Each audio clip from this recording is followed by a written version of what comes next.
आगे तुम्हारा सरकार में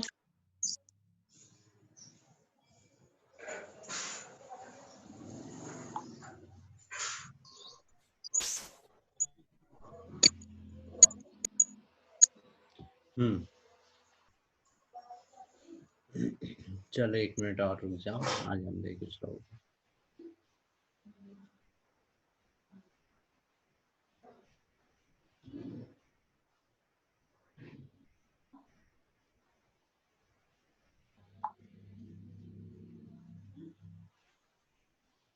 यहाँ तक कोई डाउट है तो बोलो, जब तक ये लोग ऐड हो रहे हैं जब तक।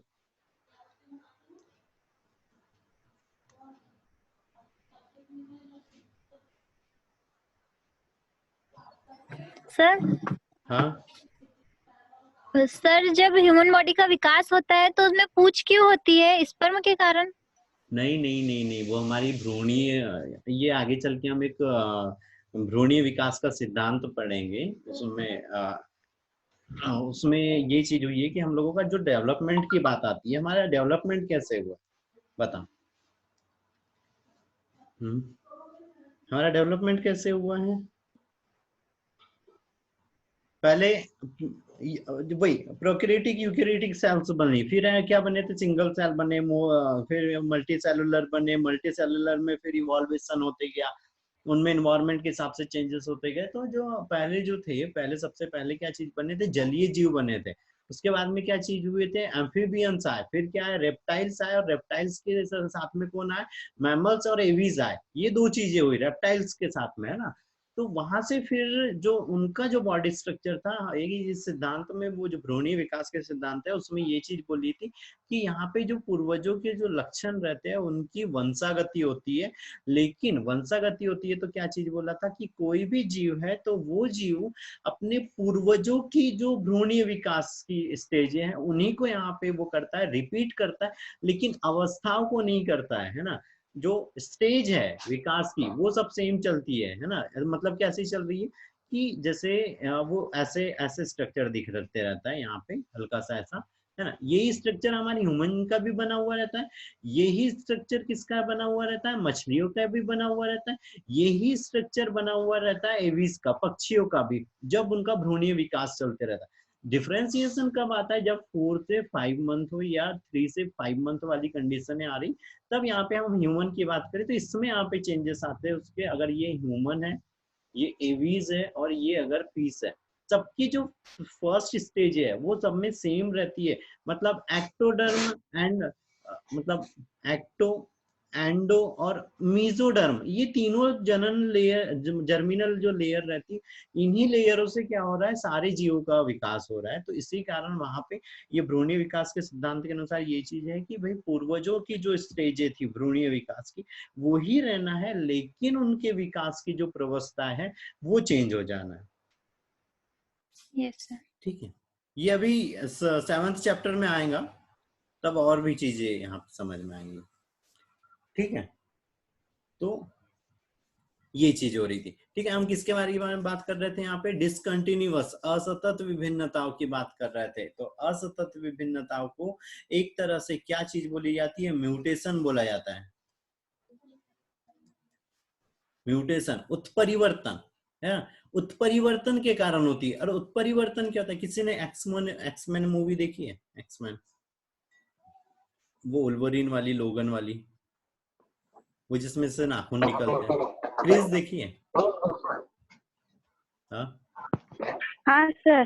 क्रिस देखिए, हाँ क्रिस सर। में वो बहुत सारे अलग अलग कैरेक्टर वाले पर्सन बनाता ही रहता है ना। तो वो हाँ उनको सर। कैसे बनाया है, म्यूटेशन के थ्रू बनाया है। मतलब उनके अंदर में क्या किया है, कोई कैरेक्टर्स इंक्लूड कर दिए हैं, या उनके अंदर में कुछ ऐसे चेंजेस करे जिसके कारण कोई एक स्पेशल कैरेक्टर यहाँ पे देखने को मिल गया। तो असतत विभिन्नताओं में भी क्या चीज हो रही है कि यहाँ पे उत्परिवर्तन हो जा रहा है। उत्परिवर्तन का मतलब म्यूटेशन, मतलब क्या हुआ, जैसे शॉर्ट में अभी यहाँ पे समझो कि कोई आंखों के कलर के लिए ACU, ये एक कोड है। मान लो इससे क्या हो रही थी, यहाँ पे ब्लैक आई हो रही थी, लेकिन इसमें क्या हुआ, यहाँ पे AUU हो गया। तो अब यहाँ पे क्या, ये ब्लैक आई हमको देखने को मिलेंगी इस कोड के कारण? नहीं देखने को मिलेंगी। हो सकता है यहाँ पे ब्राउन कलर की हमको देखने को मिल जाए। तो ये जब इस सीक्वेंस में किस में चेंज हुआ, सिर्फ इस एक पॉइंट में चेंज हुआ है, जिसके कारण में इसका कोड बदल गया और नया कैरेक्टर हमको देखने को मिल गया। और ये अचानक से हुआ, रेडिएशन वगैरह के कारण हो गया, किसी केमिकल्स के कारण हो गया, कोई इन्वायरमेंटल फैक्टर्स के कारण हो गया, कोई वायरस के इन्फेक्शन के कारण हो गया। तो यहाँ पर क्या हो रहा है, ये जो डिसकंटिन्यूअस वेरिएशंस है, ये कैसे अचानक से चेंजेस अचानक से देखने को मिलती है और बड़ी होती है। बड़ी होती है मतलब ये नहीं कि आकार में बड़ी होती है। जैसे हमने यहाँ पे कंटिन्यूअस की अगर हम बात कर रहे थे, तो कंटिन्यूअस में भी चेंजेस हो रहे थे, लेकिन धीरे धीरे हो रहे थे, एक एक एक एक एक एक एक, एक चीज में हो रही थी, और तब जाके यहाँ पे कोई नया लक्षण देखने। यहाँ पर ये चीज की आज ऐसा है और अगले ही दिन इसका स्ट्रक्चर पूरा चेंज हो जाना है। तो ये है म्यूटेशन, उत्परिवर्तन। तो जो डिसकंटिन्यूअस है उसमें जो कैरेक्टर्स बनता है, वो कैरेक्टर्स कैसे होता है, एकदम से हमको देखने को मिलता है और स्पष्ट रूप से देखने को मिल जाए। यहाँ पे हमको समझ आ रहा था, जैसे हम बचपन में छोटे थे, तो हम छोटे थे तो क्या हमको समझ आ, जैसे हम आज की बात करें, हम जैसे कल दिख रहे थे वैसे आज हम नहीं है, हमारे साथ बहुत सारी बॉडी की सेल रिप्लेस हो चुकी है, लेकिन फिर भी आज हम कैसे दिख रहे हैं, सेम कल के जैसे ही दिखाई दे रहे हैं। क्यों? क्योंकि वहां पे रिप्लेस हो गया है। लेकिन जब हम बचपन में थे, तो बचपन से अगर हम काउंट करा जाए तो हम यहाँ पे चेंजेस हुए हैं हमारे अंदर में, हमारा पूरा स्ट्रक्चर ही बदल गया। तो ये जो कंटिन्यूअस थी वो धीरे धीरे बनती है और छोटी विभिन्नताएं होती है, ठीक है। लेकिन असतत विभिन्नताएं एकदम से चेंजेस होता है, बड़ी विभिन्नता होती है, हमको अचानक से यहाँ पे देखने को मिल जाती है। इसी के लिए हम 7वें चैप्टर में यहाँ पे ह्यूगो डे व्रिज की एक थ्योरी पढ़ेंगे, है ना, म्यूटेशन थ्योरी, कि कैसे कोई लक्षण आ रहे हैं किसी जीव के अंदर में, कैसे कोई वो एक पीढ़ी से दूसरी पीढ़ी जा रहे हैं, या क्या इफेक्ट होता है उनका बॉडी के ऊपर में। ये ह्यूगो डे व्रिज का म्यूटेशन थ्योरी है ना, उत्परिवर्तनवाद, शायद सुना होगा। ठीक है, यस सर। ठीक है। दूसरी चीज ये कि अभी जो नोट्स दिए हुए, अभी हम तो यहाँ एक्सप्लेनेशन के हिसाब से चल रहे हैं, नोट्स के हिसाब से नहीं चल रहे हैं। तो जितना हो रहा है, जो 12th वाले हैं, खासकर 12th वालों को क्या करना है, इन नोट्स के हिसाब से चलना है, ठीक है। इन नोट्स के हिसाब से चलना है, उनको थोड़ा सा जितना होगा यहाँ पे उतना पढ़ते हुए भी चलना है, ठीक है। फिर अभी नोट्स वाला सेशन तो होगा ही, वो है ना, पॉइंट वाइज जो हम लाइन वाइज खत्म करते हैं वो चलेगा ही, है ना। पर इसको पढ़ते भी रहना है, नहीं तो सब गड़बड़ हो जाना है। अभी बता रहा हूँ, इस चैप्टर में गड़बड़ करते हैं, याद वगैरह नहीं होता है, वो इसीलिए नहीं होता कि भूल जाते हैं। तो यहाँ पे ये वर्डिंग्स याद रखनी है। चलो अगली चीज आती है यहाँ पे, क्लोन और ऑफ स्प्रिंग। कोई क्लोन और ऑफ स्प्रिंग को बता दो क्या चीज है, क्लोन और ऑफ स्प्रिंग। क्लोन एग्जाम की उत्पत्ति वाले होते हैं और ऑफस्प्रिंग की वाले होते हैं। समझ नहीं आया बेटा, फिर से बोलो।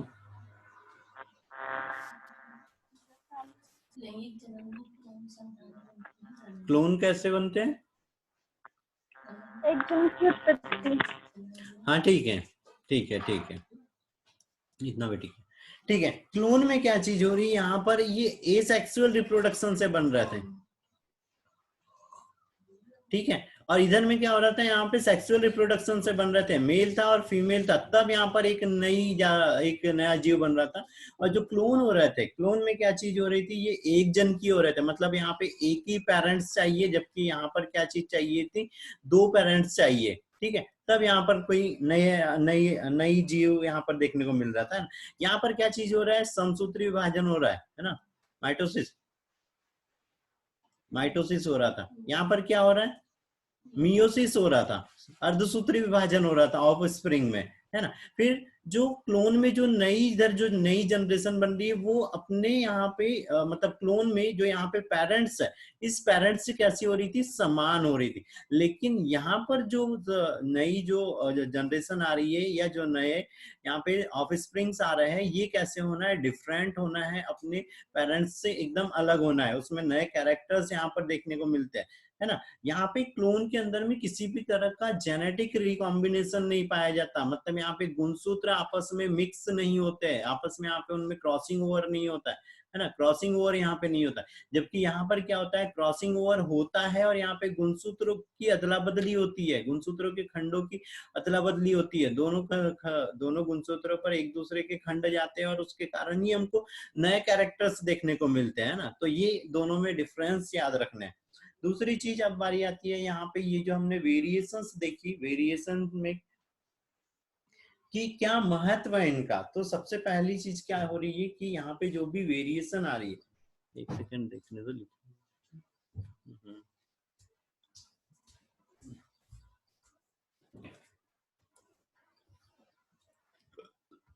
एक सेकंड बेटा, नहीं, जो भी वेरिएशंस आ रही है उसके क्या महत्व है, क्या इंपॉर्टेंस है। तो इंपॉर्टेंस में क्या चीज हो रही है, हमने अभी बोला कि यहाँ पे वेरिएशन के कारण ही क्या हो रहा है, हमको यहाँ पे जैविक विकास देखने को मिलता है। सबसे मेन चीज तो याद रखना, जैव विकास देखने को मिलता है। और लाभदायक जो जंतु होते हैं या जो अच्छी जातियां होती है वो हमको यहाँ पर मिलती है। कोई भी रोगग्रस्त जातियां देखने को नहीं मिलती है, कोई बेकार लक्षण वाले यहाँ पर हमको स्पीसीज देखने को नहीं मिलती है। जो भी इन्वायरमेंटल चेंजेस होते हैं उसके अनुसार जो जाति अनुकूलित होती है वो अनुकूलित जाति यहाँ पर हमको देखने को मिलती है। वेरिएशन के कारण ही कोई जीव क्या होता है, अपने आप को अनुकूलित कर पाता है बाहर के इन्वायरमेंट में, जो इन्वायरमेंटल चेंजेस हो रहे हैं उसमें, है ना। यहाँ पे उसमें क्या बोलना चाहिए, लाइफ के लिए, सरवाइव करने के लिए उनके अंदर की कैपेसिटियां वहां पे बढ़ने लगती है। वो नेचर के अगेंस्ट में हो या दूसरी स्पीसीज के अगेंस्ट में हो, तो वो क्या होते हैं, ज्यादा अपने आप को डेवलप कर पाते हैं इन वेरिएशंस के ही कारण। और यहाँ पर जो विभिन्नताएं होती है वो क्या हो रही है, विभिन्नताओं के कारण हमको एक विशिष्टता देखने को मिलती है। विशिष्टता मतलब क्या चीज हो रही है कि हमको एक नया कैरेक्टर देखने को मिलता है। हर एक जीव कैसे हो रहा है, यहाँ पे कुछ डिफरेंट रहता है, अपने जो पेरेंट्स रहते हैं वो या कोई दूसरी स्पीसीज है उससे कैसे होते हैं, डिफरेंट होते हैं। तो हमको एक डिफरेंशिएशन देखने को मिल जाता है, ठीक है।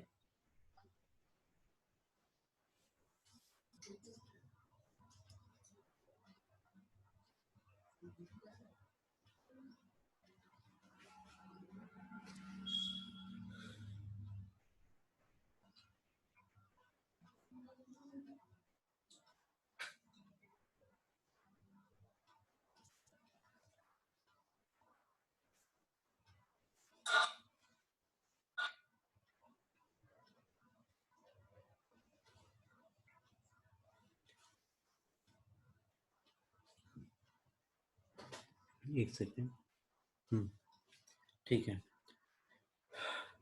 तो इतनी चीजें यहाँ तक याद रखनी है ना, ऑफ स्प्रिंग याद रखना है, क्लोन याद रखना है, क्या चीजें होती है। चलो अगली चीज आती है यहाँ पे हेरिडिटरी और इनहेरिटेंस, है ना, अनुवांशिकता और वंशागति। तो अनुवांशिकता का मतलब क्या हो रहा है या वंशागति का मतलब क्या हो रहा है कि कोई भी कैरेक्टर है उसका एक जनरेशन से सेकंड जनरेशन में जाना, है ना, एक जनरेशन से लेके सेकंड जनरेशन में जाना क्या क्या कहला रहा है, हेरिडिटरी या इनहेरिटेंस कहला रहा है ना, अनुवांशिकता या वंशागति कहला रही है ना। अब क्या चीज हो रही थी यहाँ पे, कुछ चीजें थोड़ी सी आगे की याद रखना है कि क्यों ऐसा हो रहा है, क्योंकि यहाँ पे क्या हो रहा है, जीन विनिमय हो रहा है ना, विभाजन हो रहा है उसके कारण। और अभी सिंपल सी चीज, अभी हम यहाँ पे क्रोमोसोम तक नहीं पहुंचे, अभी याद रखना कि ये जो भी चीज हो रही है किसके कारण हो रही है, क्रोमोसोम के कारण हो रही है। क्या रहते हैं बॉडी के अंदर में, सेल है, सेल के अंदर में क्या होता है, न्यूक्लियस, न्यूक्लियस के अंदर में क्रोमोसोम, और क्रोमोसोम के अंदर में क्या बना हुआ रहता है, डीएनए बना रहता है। और इस डीएनए के ऊपर में क्या रहता है, यहाँ पे कुछ कोड प्रेजेंट रहता है ना, कुछ कोड प्रेजेंट रहते हैं। इन कोड के ही कारण क्या होना है, कोई भी कैरेक्टर्स कंट्रोल होते हैं और एक पीढ़ी से दूसरी पीढ़ी में भी जाते हैं, तो इन्हीं के कारण जाते हैं। जो विभिन्नताएं हो रही है वो भी इन जीन्स के अंदर में अगर कोई चेंजेस आ रहा है, इनके सीक्वेंस में, इनके स्ट्रक्चर में, इनकी पोजीशन में, तो हमको एक कैरेक्टर्स देखने को मिलते हैं, है ना। ये चीजें होती।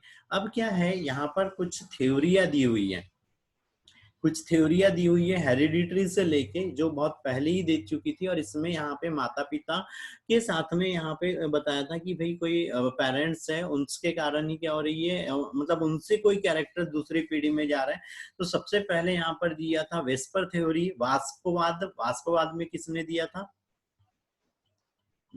वाष्पवाद दिया था पाइथागोरस ने दिया था, ठीक है, पाइथागोरस ने दिया था। और इनने बोला था कि जो भी जीव है उसके अंदर में एक भाप रहती है या एक वाष्प रहती है, और ये वाष्प ही निकलती है उनके अंगों से और एक नए जीव का निर्माण करती है। वो ये वेस्पर थ्योरी में दिया था, है ना, वाष्पवाद में दिया था, ठीक है। उसके बाद में फ्लूइड थ्योरी, तरलवाद। तरलवाद किसने दिया था? यहाँ पे अरस्तु ने दिया था, है ना। और ये कौन आया डोरा भाई? अरस्तु ने दिया था। और अरस्तु ने क्या चीज बोली थी कि यहाँ पे जो मेल है, मेल के अंदर में क्या रहता है, यहाँ पे सीमन रहता है, और यही फ्लूइड क्या करता है, एक नए जीव को मतलब एक नए जीव को जन्म देता है। माइक बंद रखो बेटा।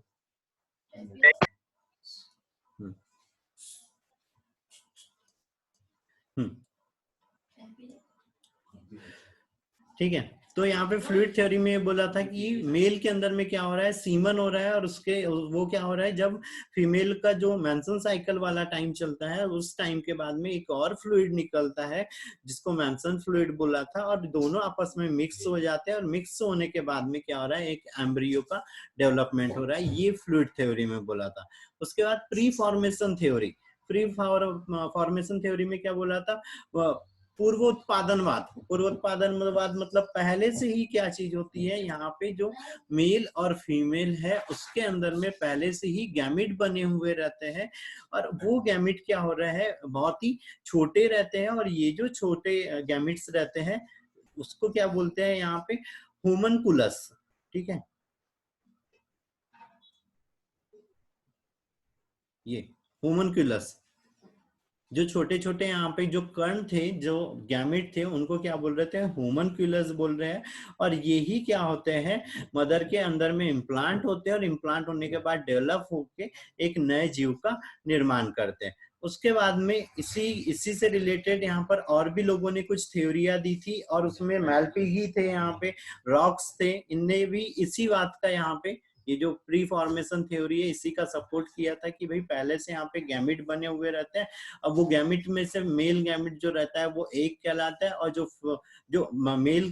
फीमेल गैमिट है वो एक कहलाता है, जो मेल गैमिट है वो क्या कहला रहा था, स्पर्म कहला रहा था, है ना। और ये बॉडी के अंदर में पहले से बने हुए रहते हैं। इसी को मैल्पिगी हो गया, रॉक्स हो गया, डेलिपेसियस हो गया, इनने इसी थ्योरी का सपोर्ट किया था। उसके बाद अगली थ्योरी आती है इपिजेनेसिस। इपिजेनेसिस मतलब क्या हो रहा था, अनुजनन। इसको किसने दिया था, यहाँ पे के.एफ. वुल्फ ने दिया था।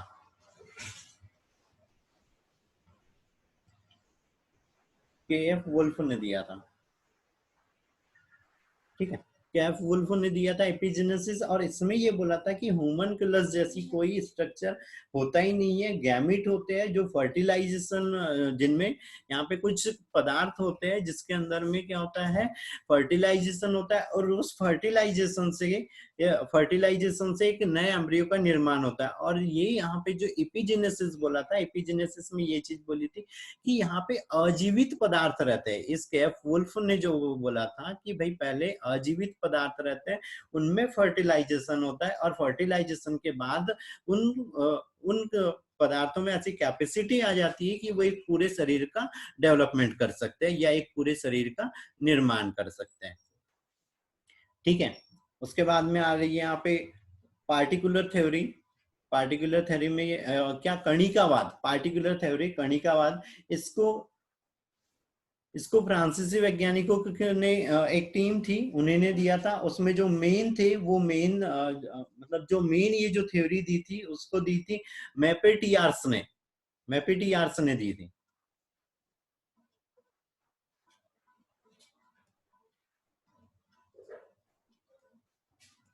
पेटियार्स ने दी थी, फ्रांसीसी वैज्ञानिक थे।